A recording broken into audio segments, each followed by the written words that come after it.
invite all back for that discourse as well. And now it's time for our worldwide consideration of the Watchtower, and for this we will invite Brother Williams to the platform.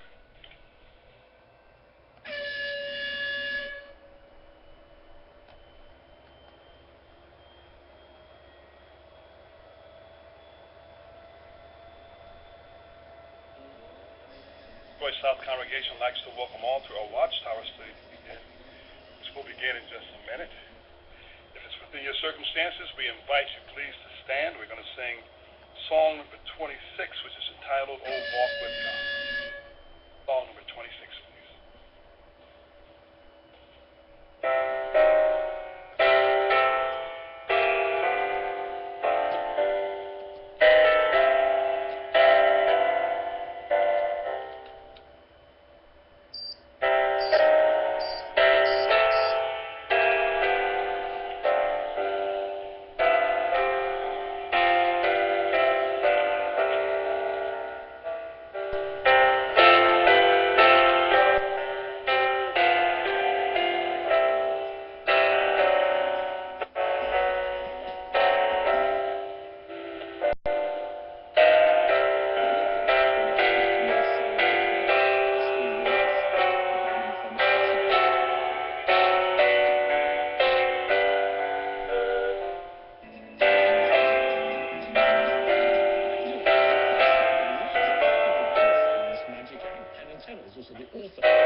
You may already be an atheist. If God, however you perceive him or it, you say, told you to kill your child, would you do it? If you answer no, in my booklet, you're an atheist. There is doubt in your mind. Love and morality are more important to you than your faith. Your answer is yes, please reconsider. That's pretty strong stuff. Very strong. Even by your standards. Yeah, well, you know, my point is always to be an atheist, I think you have to be a tremendous optimist. And I think that the way to turn someone into an atheist is to just flood them with love. I mean, I had a Well, actually, you can also be a tremendous pessimist. I mean, a lot of the atheists I've met over the years, they would declare my colours. I believe in God. Okay. I was reared an Irish Catholic boy. So there's no hope for you. I had spiritual education from Catholic nuns, so I'm a believer. And my issue with atheists... I love when you quote the monkeys. Exactly. I just love it when you quote them. But here's the thing. I have always had a belief about atheists, that my irritation with atheists is that their belief is a non-belief. And when you write a book about it, you're basically writing a whole book telling a bunch of people who have a genuine, sincere belief in something, I don't believe in what you believe in. You don't actually believe in anything to rival it, from what I can gather. You just don't believe in their belief. I don't think that's true. And that's a negative thing, isn't it? I don't find it negative at all. I find it, that's one of the points of this. I mean, that's one of the important things when people come up to me about atheism, and they do, is that they talk about the bitterness and the having all the answers and the hubris of thinking we can know everything. You talk about alternatives being, love, family, spiritual things. But everyone... That's not spiritual. No, but most... That's real. No, but most... Okay, But most people that believe in God... As followers of Jesus, true Christians see the need for being humble. The first article examines the pattern of humility that Jesus set so that we can follow his steps closely. The second article shows how we can cultivate the spirit of a lesser one and manifest that trait in our lives. We're going to be seeing what that means for us individually and even as a family. So let's turn to page 15.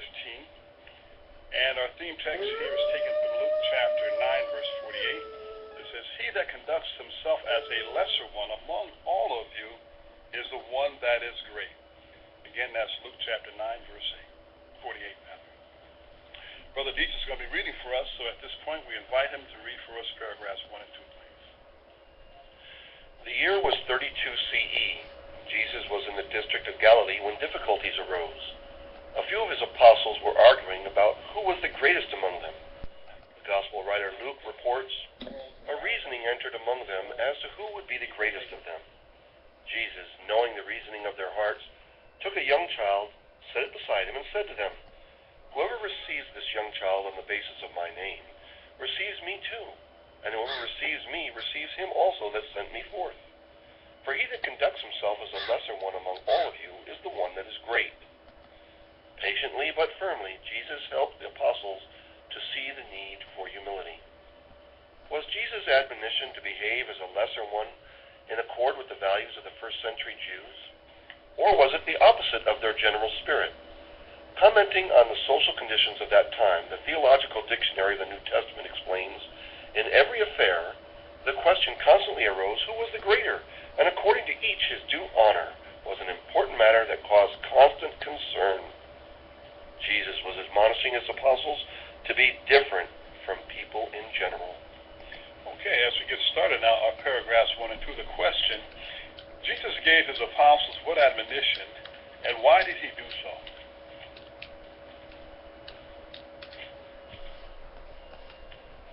Sister DeBell, please. Well, it mentions here that he realized that his apostles were arguing about who was greatest among them. So the lesson that he taught them was he took a young child and set it before them and told them that whoever receives this young child on the basis of his name receives me too. And he mentions that he was trying to show them that you needed to conduct yourself as a lesser one to be the greater. Yes, very good. Thank you. And our sister here, please, and if you can give your name again. Sister Carmen, Thank you. when these days, if we're raised in the truth, we're raised with Christian principles, and it's easier for us to do them. But the apostles, none of them were brought up with this Christian attitude. They were all brought up in a world where they had to, in order to change, they had to work completely against that. So that was part of what made it very difficult for them. Very good. Thank you, Sister Carmen. And Brother Terry, please. This matter follows all the way down through history of Christians down to us, because we can be just like them. We may not think we great enough, but if somebody get appointed to a position, why he get appointed? He shouldn't be. Different appointments, instead of accepting that he was appointed, through Jehovah's attitude and stuff. But yet they'll go along, keep complaining and stuff, and whispering behind the back, and it can cause much problem. So that's why Jesus was a mama's supposed to be different, and he's saying the same to us. We should be different than people in general instead of the world, because you see how the world is about people that are appointed to things. Thank you. Okay. Isn't it interesting that it says that a reasoning entered among them as to who would be the greatest of them? And that's really a deep concentration, isn't it? Began to reason seriously and to begin to maybe look at the faults of one another, begin to see the attributes that were positive and strong. And he certainly wasn't behaving in a manner that Jesus approved of. So, okay, let's now go on to our next paragraph, paragraph 3. The Greek word translated lesser one means someone who is modest, humble, lowly, insignificant, or of little esteem and influence. Jesus used a young child to make clear to his apostles that they should be humble and modest. That admonition is as applicable to true Christians today as it was in the first century. We may find it challenging to conduct ourselves as lesser ones, at least in some circumstances. The human tendency toward pride may motivate us to seek prominence. The competitive environment in which we live and the spirit of the world might influence us to be egotistical, combative, or manipulative. What can help us to cultivate the spirit of a lesser one?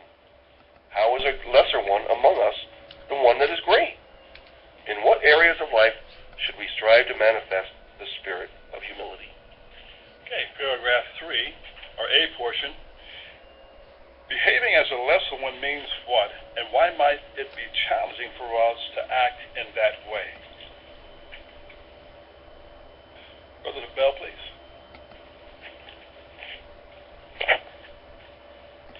Well, as our paragraph points out today, it talks about being a lesser one who is modest, humble, lowly, and insignificant.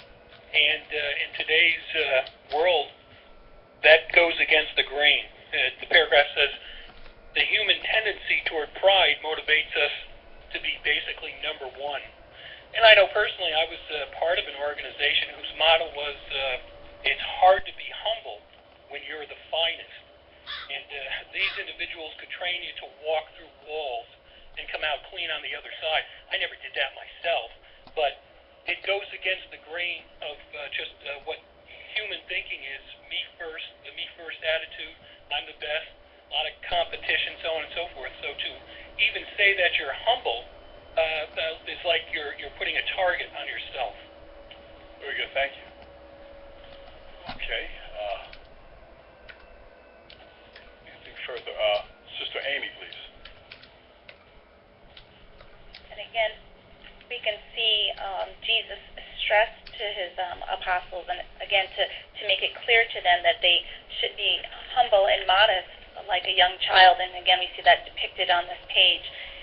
And again, it's based on, because characteristically a young child is modest and free from ambition, and generally has no thought of rank among themselves. So we can see again how important that is. Thank you. All right, let's have Sister Mildred Deach, please. Tendency today is to be competitive and to excel in whatever you're doing, whether it be sports or even in business. And so this works against the fact that we should be humble or modest or consider ourselves as not that, as a lesser one. Thank you. Have Brother Tim Raynor, please. Have you been to North Punch then? Yes.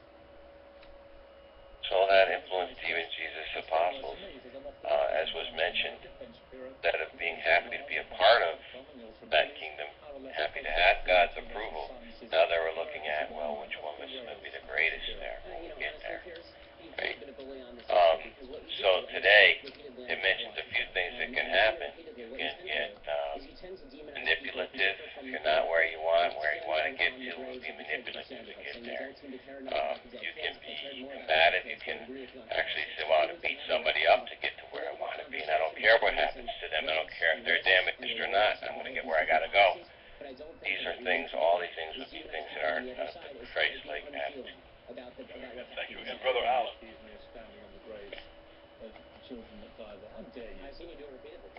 And I appreciate the article brings out, the paragraph brings out that it's a human tendency.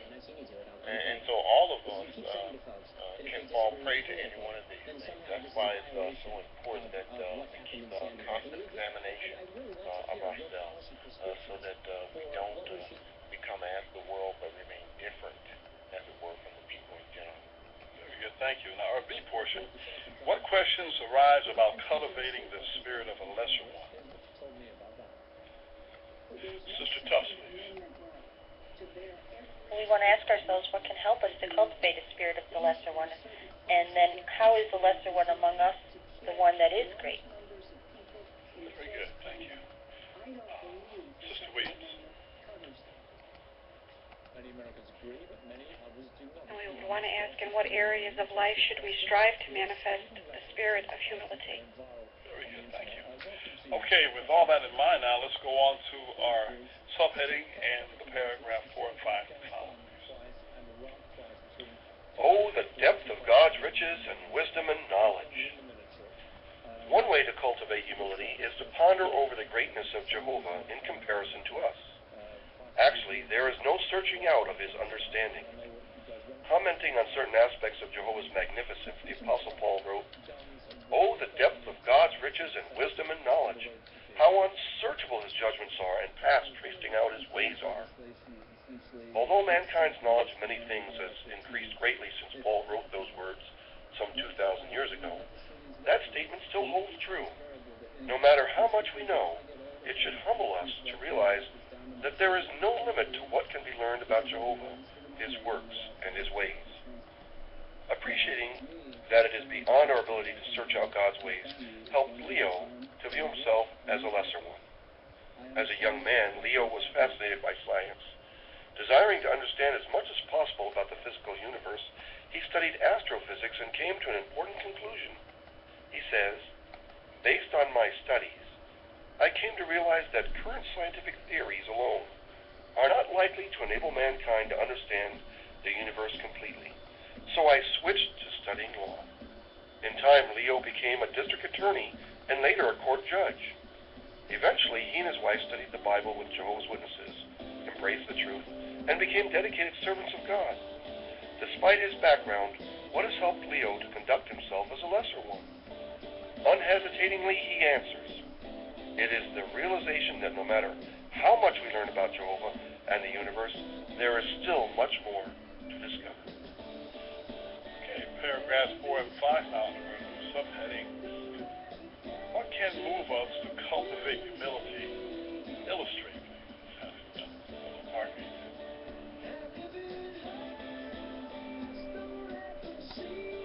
We can ponder over the greatness of Jehovah and comparison to us. Very good, thank you. Good answer. And let's have our sister Angie Williams, please. In Isaiah 40:28 says, Jehovah, the creator of the earth, is a God to time and definite. He does not tire out or grow old. And in Romans 11:33, Paul speaks about Jehovah's wisdom and his knowledge that is unsearchable. So no matter how much we know, humble us to realize that there's no limit to what we can learn about Jehovah, his works, and his ways. Thank you. Sister Paula Dietrich, please. And to illustrate this in a talk one time, a brother said, imagine two little fireflies having an argument that they could not settle on their own. So they decide, I know, let's fly to the sun, and the sun will decide this for us. So the two little fireflies fly up to the sun, and they say to the sun, okay, which one of us fireflies is brighter? So the brother used it to illustrate that to each other, we're all equal. We're so small in comparison to Jehovah, so that can help us to remember that we're all lesser. Very good, thank you. And Sister Soto, please. Talking about Leo, even though he was a well-educated man, from a scientist to a lawyer and a judge, he was willing to know more about the Creator. Very good, thank you. All right, let's talk about Leo for a second. More in depth. What was his experience and how can that help us? Well, what was his experience? If not all there, how can you believe how much?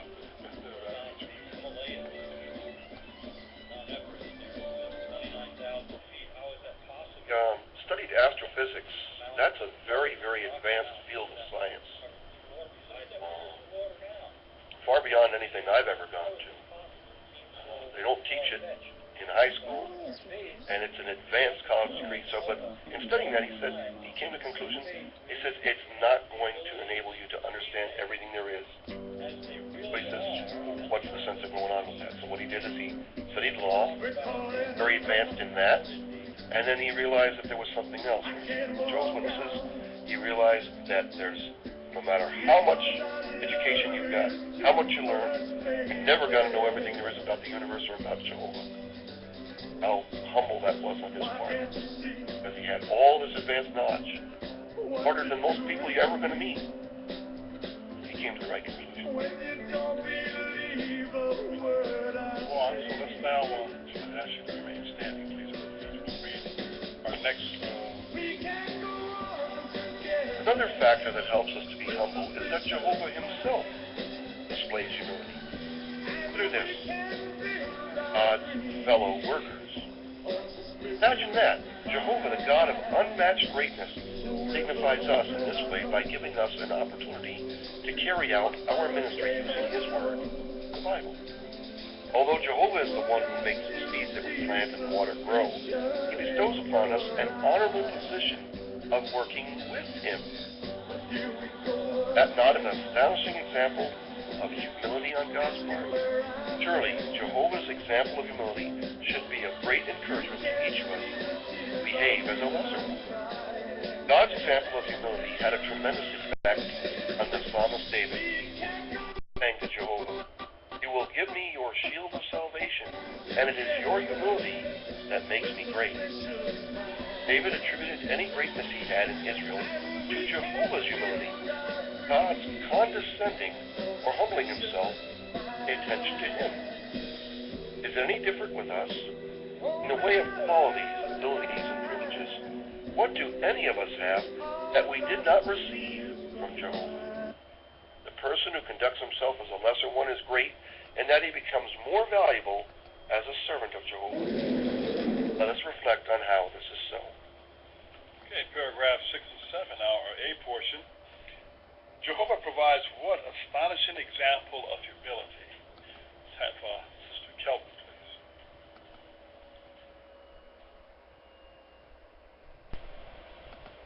1 Corinthians 3 verse 9 tells us that we are God's fellow workers, so he dignifies us by giving us an honorable work to do, the preaching work, and that's very well illustrated in the picture here. The mom is with the son, and it's the son who is talking to the woman, showing that Jehovah even gives honor to little ones, that they too can be God's fellow workers, engage in the preaching work.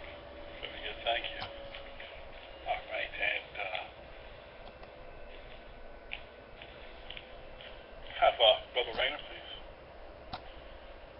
If you've been up on a 20-story building, look out. The cars look like little box cars. The people are much smaller. And I imagine Jehovah looking down, we probably look like little ants to him running around on the ground. And I've watched ants run around the ground and then walk by and step on them. Jehovah says we're fellow workers. He cares about us, and we're, to him, that small. But he really cares about us. A fine privilege. Sister DeBelle, please. And when we think about it, he actually dignifies us to be able to have this work, because we know there's a scripture that mentions if he wanted to have this work done, he could have the stones cry out and give a witness, but he actually is honoring us with the ability to go and tell people about him, how wonderful he is. And even though Jehovah is the one that makes it grow, we are really having a part in this because we are planting the seeds and we are actually helping people to know about Jehovah. Very good. Brother Allen, please.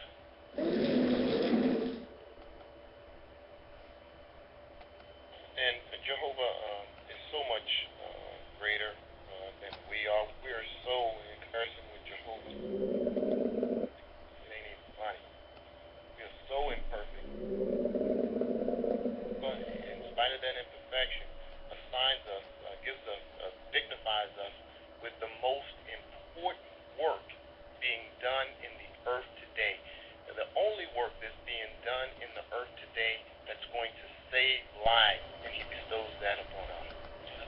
How many of you here, if you would spend everything you have, I won't say everything you have, but spend the greatest amount of money to purchase a warehouse of broken clocks? Would you do that? None of us will, but Jehovah did. Some even laugh. We're like those broken clocks. We're always out of time, even literally. We're going to die and pass off, right? But yet Jehovah purchased a warehouse, so to speak. That's us. And he did it at a great cost to himself. And that's humility, isn't it? Certainly humility. But Terry, please.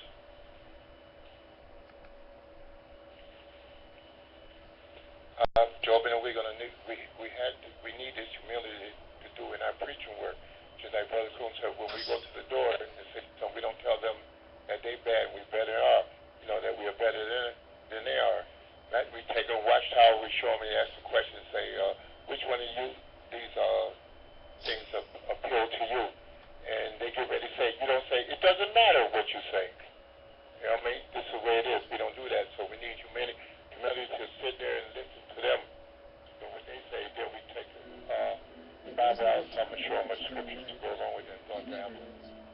you. Okay, now we have a B portion. How can God's humility make one great? Sister Rayner, please.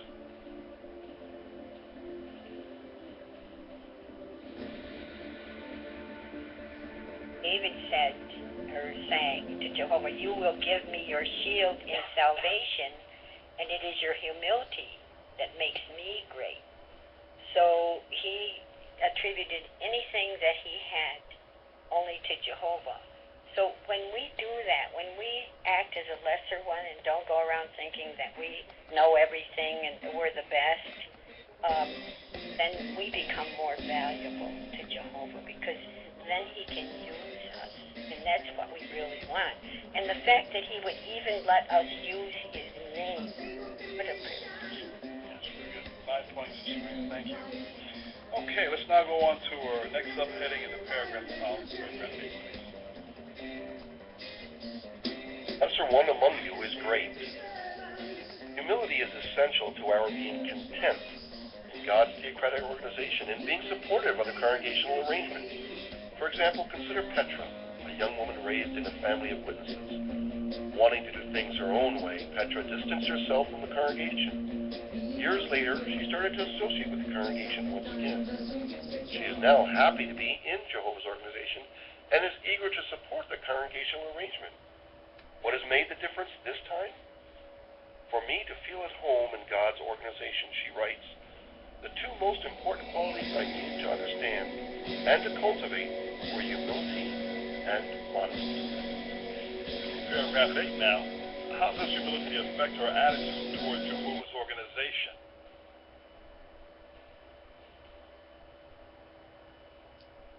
Brother Deitch, please. It says it's essential to our being content in the organization. If a person feels that I can do more, I got more qualities, that how come they're not using me, or I should be on the platform teaching the congregation, I'm better than that brother. The person has that attitude, it's not humble. They're not going to be able to be used by Jehovah's Spirit-led organization with Jesus as the head of the congregation. And it gave an example of this young woman here that left because she wanted to do things her own way. She wasn't content. And it wasn't until she got it into her mind and into her heart that she needed to cultivate humility and modesty that she actually felt a part of the congregation. Good lesson. Yes, very good. Thank you. Further. Brother Bell. This paragraph reminded me of the scripture in Jeremiah 10:23 that mentions that man doesn't know his own way without Jehovah.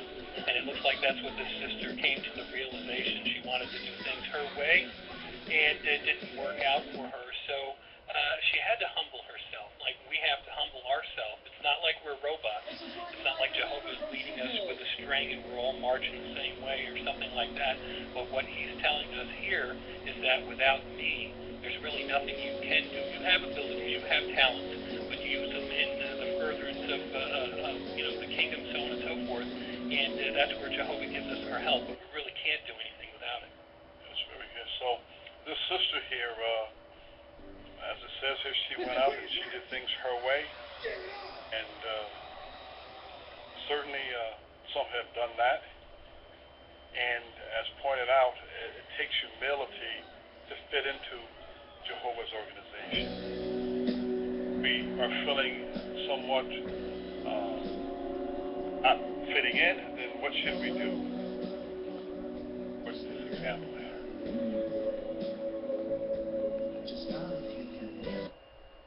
Brother Sean, Amy, please. Maybe we can do a self-examination and see if we're showing the humility and the modesty that we need to be showing. Right. And as Brother Deitch so finely pointed out, it's not so much about ability, it's about humility, right? It's not about one who can articulate or get up and speak fine in front of other persons. It's humility that makes the difference. So it's not ability, it's humility. All right, so with that in mind, let's now go on to our next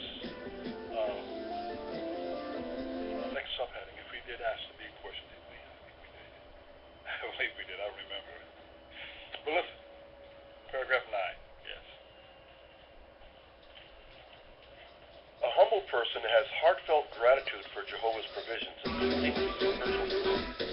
And such an individual is a diligent student of the Bible and an avid reader of the Watchtower and Awake magazine. Like many other faithful servants of Jehovah, he may make it a practice to read each new publication before putting it away on a bookshelf in his personal library. When we manifest humble appreciation by reading and studying our Bible-based publications, we make spiritual advancement, and Jehovah is able to use us more fully in his service. Okay, paragraph 9, Brother Kelton is going to be answering this for us. Brother Kelton, question is, I say to the congregation, it says, what attitude does a humble person have toward the spiritual food we receive, and why does that make him more valuable? Gotham City Central Park, where the dynamic our attitude would be to look at all the information that has been published, not just some that we think may apply to us.